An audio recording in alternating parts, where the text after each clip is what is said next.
ओम नमो भगवते वासुदेवाय। ओम नमो भगवते वासुदेवाय।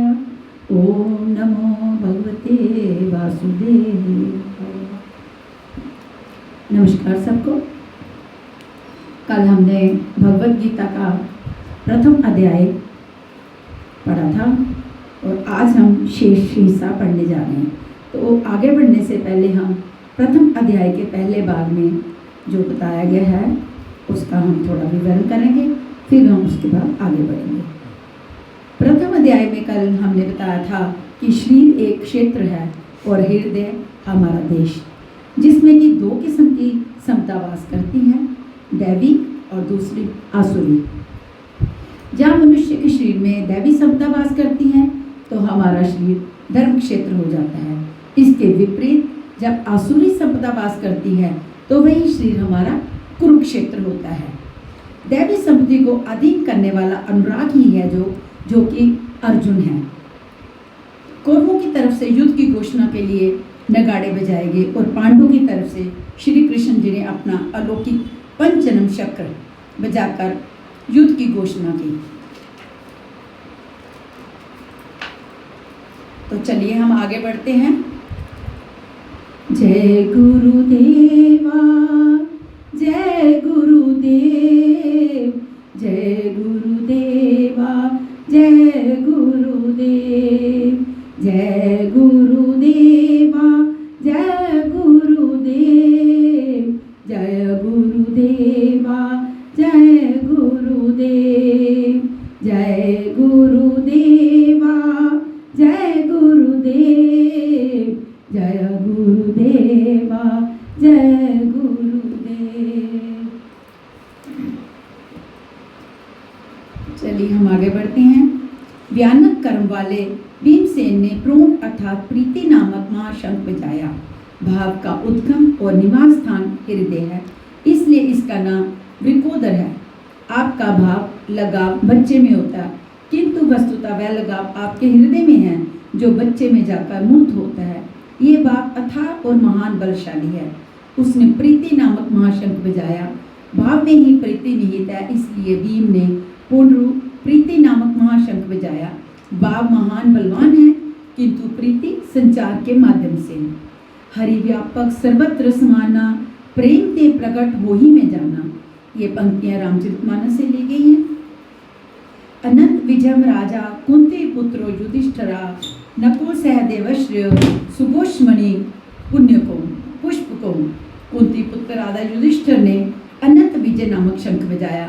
कर्तव्य रूपी कुंती और धर्म रूपी युधिष्ठिर धर्म पर स्थिरता रहेगी तो अनंत विजय अनंत परमात्मा में स्थिति दिलाएगा। युद्धे स्थिरता युधिष्ठिरा प्रकृति पुरुष क्षेत्रज्ञ के संघर्ष में स्थिर रहता है, महान दुख से भी विचलित नहीं होता।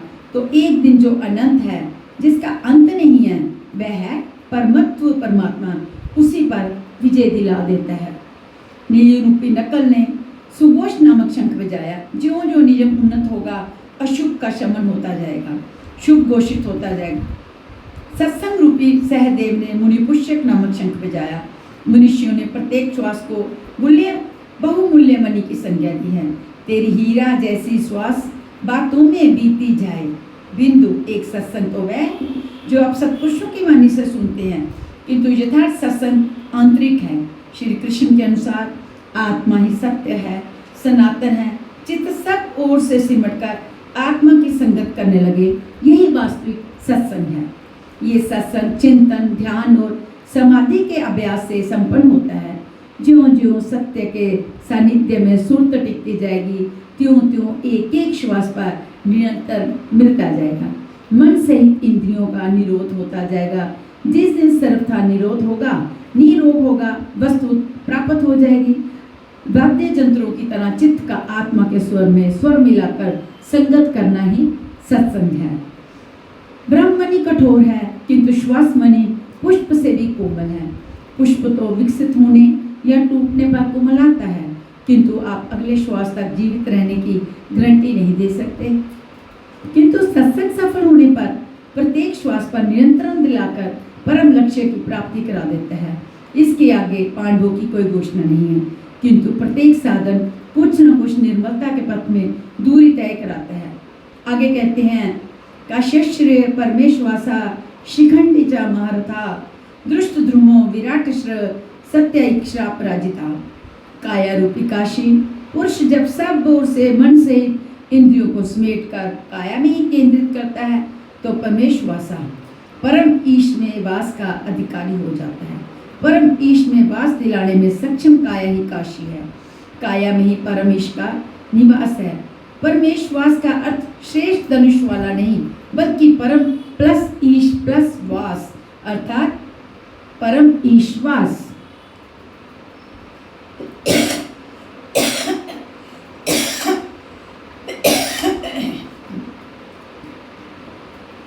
शिखा सूत्र का त्याग ही शिखंडी है।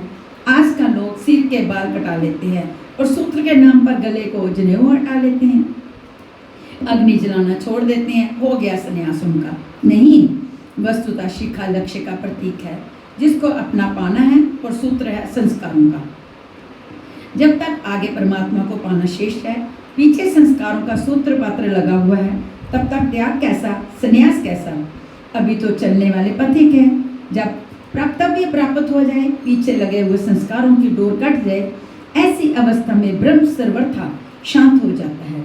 इसलिए शिखंडी ही ब्रह्म रूपी विश्व का विनाश करता है। शिखंडी चिंतन पथ की दृष्टि योग्यता है, महारथी है।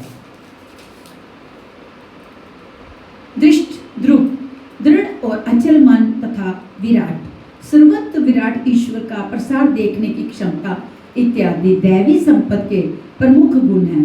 सात्विकता ही सात्विक है। सत्य की चिंतन की प्रवृत्ति अर्थात सात्विकता यदि बनी है तो कभी गिरावट नहीं होने पाएगी। इस संघर्ष में पराजित नहीं होने देगी। द्रुपदो द्रौपद्यास्य सर्वशा पृथ्वीपते सौभद्रश्र महाबाहु शंखांदमो पृथक पृथक पृथक अचल पदधायक द्रुपद और ध्यान रूपी द्रौपदी के पांचों पुत्र सहृदयता वात्सल्य लावण्य सौम्यता स्थिरता इत्यादि साधन में महान सहायक महारथी हैं तथा बड़ी भुजा वाला अभिमन्यु। इन सब ने पृथक पृथक शंख बजाए। भुजा कार्य क्षेत्र का प्रतीक है।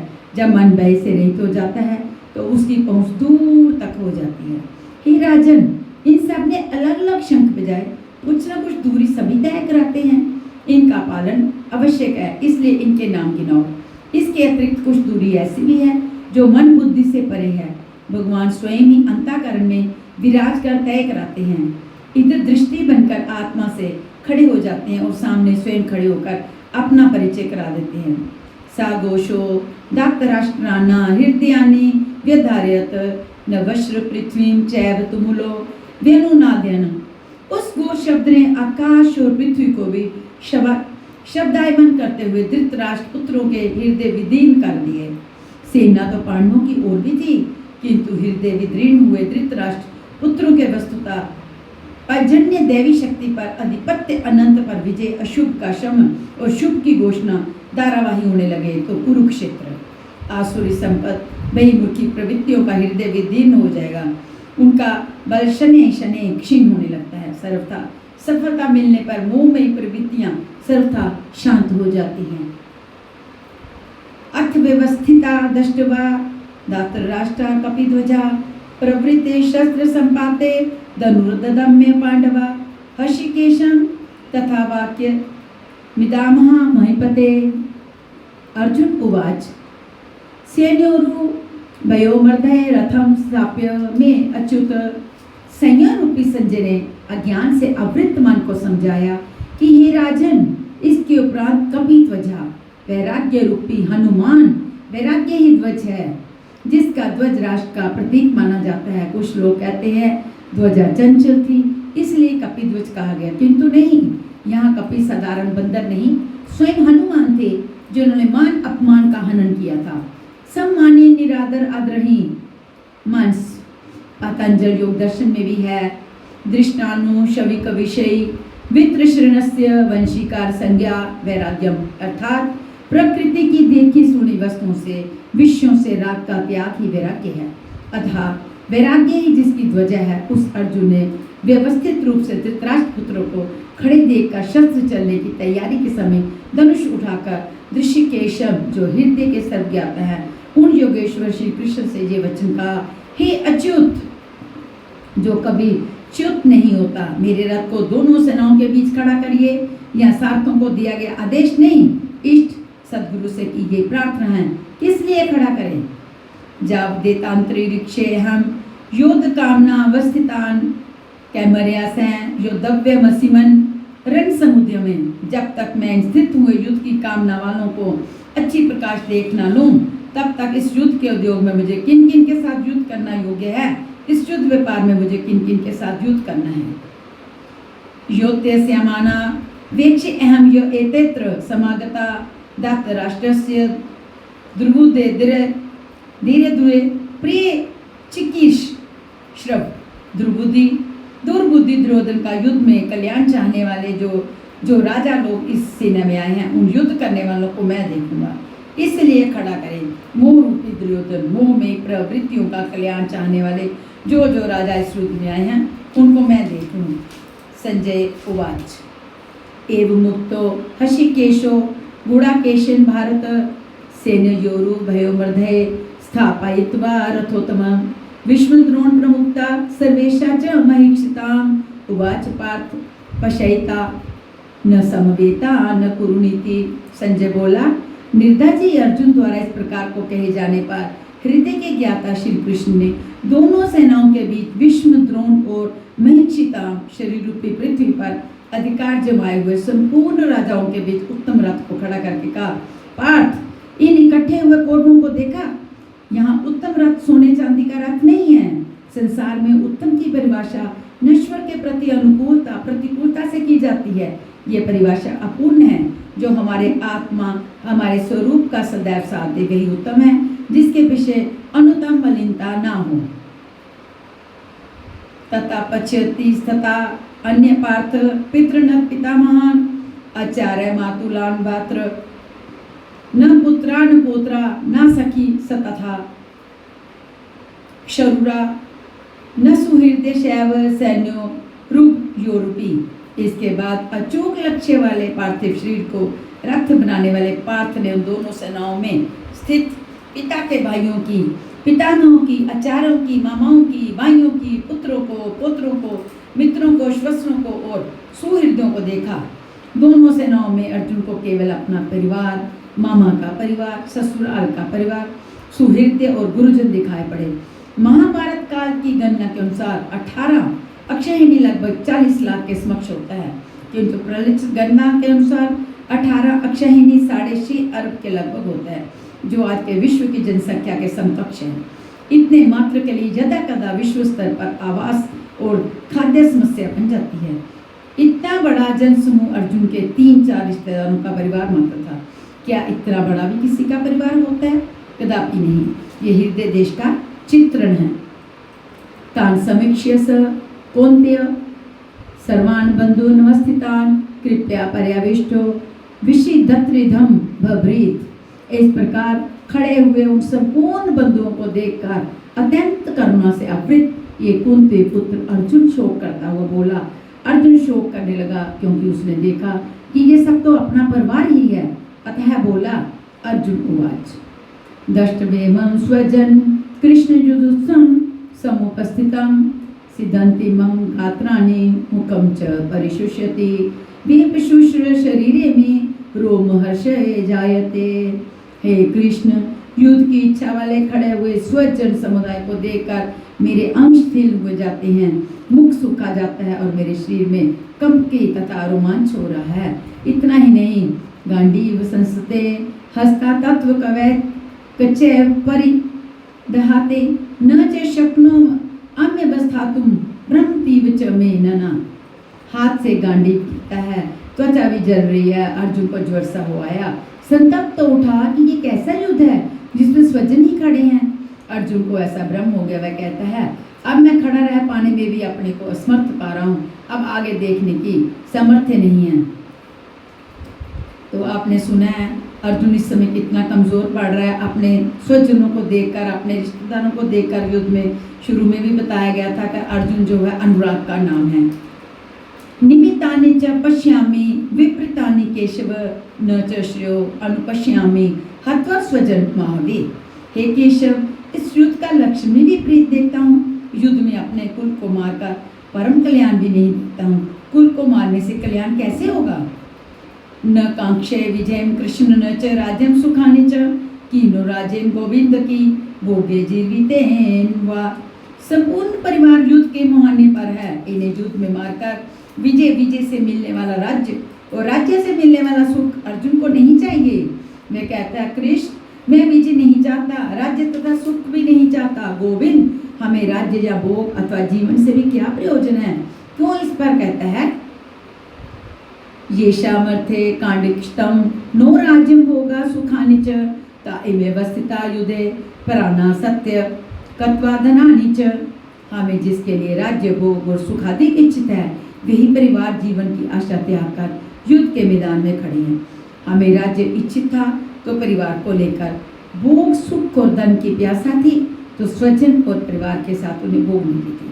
किंतु जब सबके सब प्राणों की आशा त्याग कर खड़े हैं तो मुझे सुख राज्य या भोग नहीं चाहिए। ये सब इन्हीं के लिए प्रिय थे। इनसे अलग होने पर हमें इनकी आवश्यकता नहीं है। जब तक परिवार रहेगा तब तक ये वासनाएं भी रहेंगी। झोंपड़ी में रहने वाला भी अपने परिवार, मित्र और स्वजन को मारकर विश्व का साम्राज्य स्वीकार नहीं करेगा।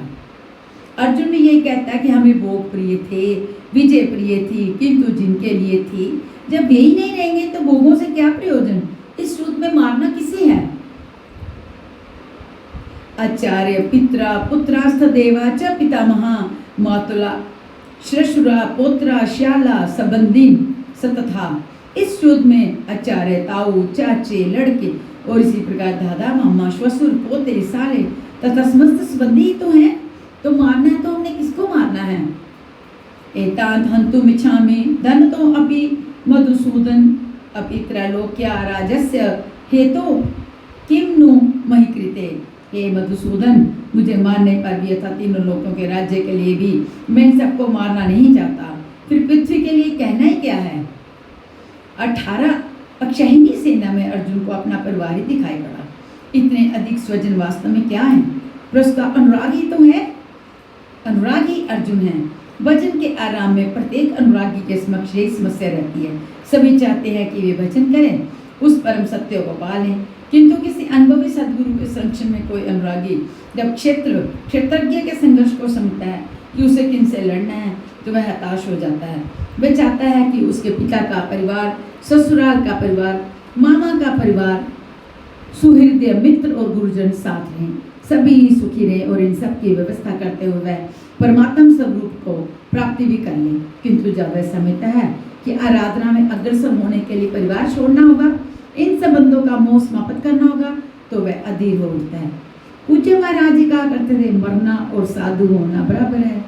साधु के लिए सृष्टि में दूसरा कोई जीवित है ही नहीं, है भी किंतु घर वालों के नाम पर कोई नहीं। यदि कोई है तो लगाव, मोह समाप्त कहाँ हुआ?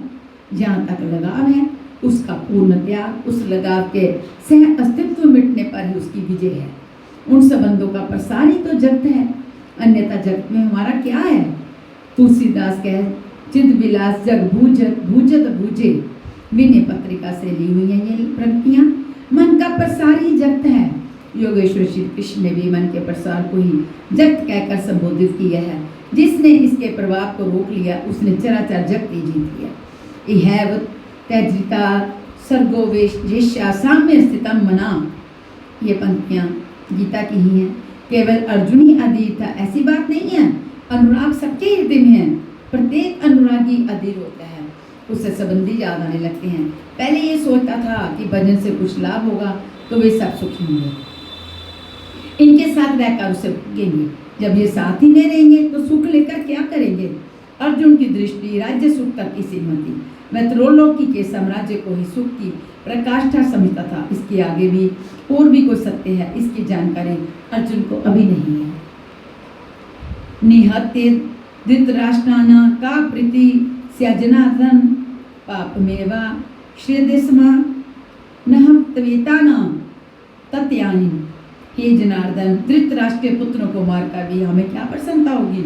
यहाँ धृतराष्ट्र अथवा धृष्टता का राष्ट्र है, उससे उत्पन्न मोह रूपी दुर्योधन इत्यादि को मारकर भी हमें क्या प्रसन्नता होगी। इन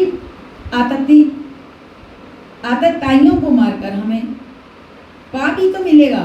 ये जीवन यापन के तुच्छ लाभ के लिए अनीति अपनाता है वह आताई कहलाता है, किंतु वस्तुतः इससे भी बड़ा आताई वह है जो आत्मा के पथ में अवरोध उत्पन्न करता है। आत्मदर्शन में बाधक काम, क्रोध, लोभ, मोह आदि का समूह ही आताई है। तस्मात् रणः वयं हन्तु धृतराष्ट्रं स्वबान्धवान् स्वजन ही कथम हत्वा सुखिनः स्याम माधव। इससे हे माधव अपने बांधव धृतराष्ट्र के पुत्रों को मारने के लिए हम योग्य नहीं हैं। स्वबांधव कैसे? वे तो शत्रु थे ना। वस्तुतः शरीर के रिश्ते अज्ञान से उत्पन्न होते हैं। ये मामा है, ससुराल है, स्वजन है, समुदाय है, ये सब अज्ञान ही तो हैं। जब शरीर ही नश्वर है तब इसके रिश्ते ही कहाँ रहेंगे। मोह है तभी तक सुहृदय है, तभी तक सुहृदय है, हमारा परिवार है, हमारी दुनिया है। मोह नहीं तो कुछ भी नहीं। इसलिए वे शत्रु भी अर्जुन को स्वजन दिखाई पड़े। वह कहता है कि अपने कुटुंब को मारकर हम कैसे सुखी होंगे? यदि अज्ञान और मोह न रहे तो कुटुंब का अस्तित्व न हो। ये अज्ञान ज्ञान का प्रेरक भी है। वृद्धहरि, तुलसी इत्यादि अनेक महानुभावों को वैराग्य की प्रेरणा पत्नी से मिली, तो कोई सौतेली माँ के व्यवहार से खीन होकर वैराग्य पथ पर अग्रसर हुआ दिखाई देता है। यद्यपि न पश्यन्ति लोभोपैत चेतम कुलक्षय कृतम दोष मित्र दोहे च पातकम। यद्यपि लोभ से भ्रष्ट चित हुए ये लोग कुल नाश के दोष और मित्र दोह के पाप को नहीं देखते हैं, ये उनकी कमी है। फिर भी कथम ना ये अस्माभि पापा दस्मानि वर्तितुम कुलश्रेय कृतम दोषम प्रपश्य दृजनार्दनम। हे जनार्दन, कुल नाश से होने वाले दोषों को जानने वाले हम लोगों को इस पाप से हटने के लिए क्यों नहीं विचार करना चाहिए? मैं ही पाप करता हूँ ऐसी बात नहीं, आप भी भूल करने जा रहे हैं। श्री कृष्ण पर भी आरोप लगता, अभी ये समझ में अपने को श्री कृष्ण से कम नहीं मानता। प्रत्येक नया साधक सदगुरु की शरण जाने पर इसी प्रकार तर्क करता है और अपने को जानकारी में कम नहीं समझता। यही अर्जुन भी कहता है कि ये भले ना समझे कि आप तो समझदार हैं। कुल नाश के दोषों पर हमें विचार करना चाहिए। कुल नाश में दोषी क्या है? कुल श्रेय प्रणश्यन्ति कुल धर्मा सनातना धर्मे नष्टे कुलम कृत सन मधर्मो अभि भवेतुत। कुल के नाश होने से सनातन कुल धर्म नष्ट हो जाते हैं। अर्जुन कुल धर्म कुलाचार को ही सनातन धर्म समझ रहा था। धर्म के नाश होने पर संपूर्ण कुल को पाप भी बहुत दबा लेता है। अधर्मा विवात कृष्णम प्रदुष्यन्ति कुलश्रिया श्रीषु दृष्टासु वार्ण्य जायते वन संकर। हे कृष्ण, पाप के अधिक बढ़ जाने से कुल की स्त्रियां दूषित हो जाती हैं। हे वार्ष्णेय, स्त्रियों के दूषित होने पर वन संकर उत्पन्न होता है। अर्जुन की मान्यता थी कि कुल की स्त्रियों के दूषित होने से वन संकर होता है, किंतु श्री कृष्ण ने इसका खंडन करते हुए आगे बताया कि मैं अथवा स्वरूप में स्थित महापुरुष यदि आराधना कम से क्रम में भ्रम उत्पन्न कर देता वन संकर होता है। वन संकर के दोषों पर अर्जुन प्रकाश डालता है। संकरो नरकाया कुलगलानां कुलस्य च पतन्ति पितरो दोषां लुप्त पिंड दोदक क्रिया। वन संकर कुल गात्यों और कुल को नरक में ले जाने के लिए ही होता है। लुप्त हुई पिंड दो क्रिया वाले इनके पितर लोग भी गिर जाते हैं। वर्तमान नष्ट हो जाता है, अतीत के पितृ गिर जाते हैं और भविष्य वाले भी गिरेंगे। इतना ही नहीं, दोष रहते कुलगनाना वर्ण संकर कार के उत्सादंते जाति धर्मा कुल धर्माश्रय शाश्वता। इस वर्ण संकर कारक दोषों से कुल और कुलगातियों के सनातन कुल धर्म और जाति धर्म नष्ट हो जाते हैं। अर्जुन मानता था कि कुल धर्म सनातन है, कुल धर्म ही शाश्वत है, किंतु श्री कृष्ण ने इसका खंडन किया और आगे बताया कि आत्मा ही सनातन शाश्वत धर्म है। वास्तविक सनातन धर्म को जानने से पहले मनुष्य धर्म के नाम पर किसी न किसी रूढ़ी को जानता है। ठीक इसी प्रकार अर्जुन भी जानता है जो श्री कृष्ण के शब्दों में रूढ़ी है। उत्सन कुल धर्माना मनुष्याना जनार्दन नरके नियतम वासो भवतीत्य अनुश्रम। हे जनार्दन, नष्ट हुए कुल धर्म वाले मनुष्यों का अनंत काल तक नरक में वास होता है। ऐसा हमने सुना है। केवल कुल धर्म ही नहीं नष्ट होता, बल्कि शाश्वत सनातन धर्म भी नष्ट हो जाता है। जब धर्म ही नष्ट हो गया, तब ऐसे पुरुष का अनंत काल तक नरक में निवास होता है। ऐसा हमने सुना है, देखा नहीं, सुना है। अहोबत महत् पापम कृत्यु व्यवसिता वयम यद्राजय सुख लोभेन हंतु स्वजन मुदता। अहो, शोक है कि हम लोग बुद्धिमान होकर भी महान पाप करने को तैयार हुए हैं। राज्य और सुख के लोभ में हमने कुल को मारने के लिए उद्यत हुए हैं। अभी अर्जुन अपने को कम ज्ञाता नहीं समझता। आराम में प्रत्येक साधक इसी प्रकार बोलता है। महात्मा बुद्ध का कथन है कि मनुष्य जब अधूरी जानकारी रखता है तो अपने को महान ज्ञानी समझता है, और जब आगे से आगे की जानकारी हासिल करने लगता है तो अपने को महान मूर्ख समझता है। ठीक उसी प्रकार अर्जुन भी अपने को ज्ञानी समझता है।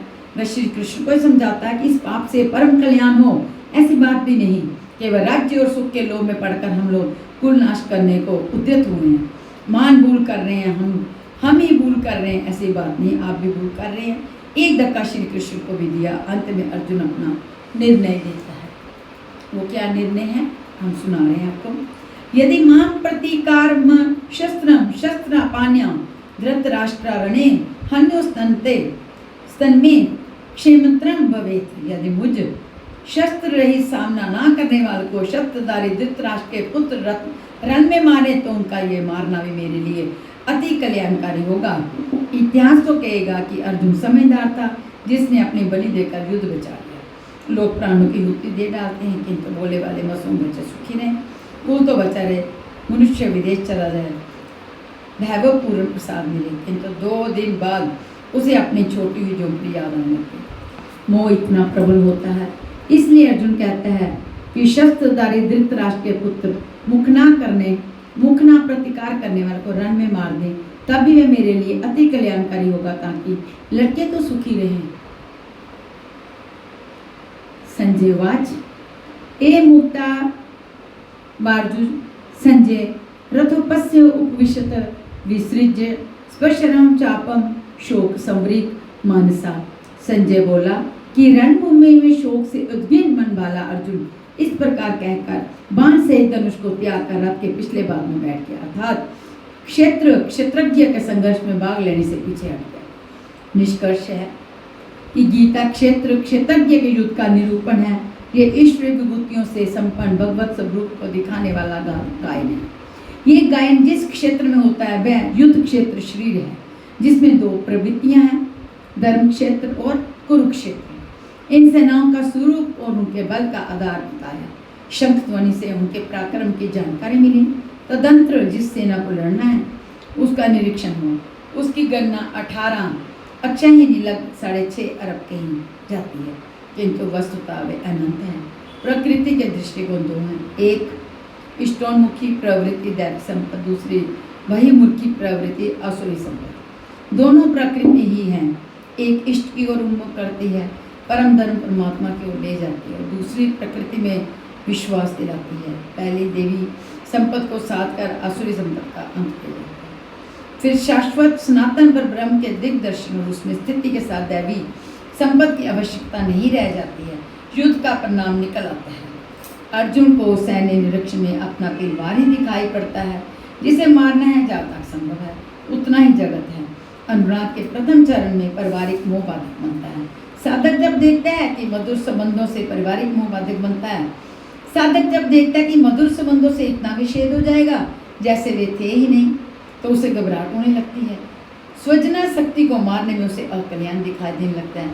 वह प्रचलित रूढ़ियों में अपना बचाव ढूंढने लगता है। जैसा अर्जुन ने किया, उसने कहा कुल धर्म ही सनातन धर्म है, इस युद्ध से सनातन धर्म नष्ट हो जाएगा।